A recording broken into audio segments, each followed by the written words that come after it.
Faux vinyl hardware can further enhance the appearance of your vinyl shutters. Installation of hardware requires the listed items.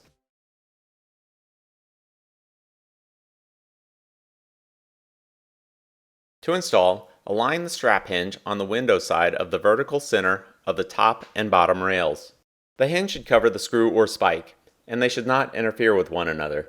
Drill a 1/8 inch hole through the hinge and the shutter in the two predetermined locations. Secure screws in place with a handheld Phillips screwdriver. Repeat the process for all 4 hinges. The two S-shaped shutter dogs install on the outside lower edge of the shutters.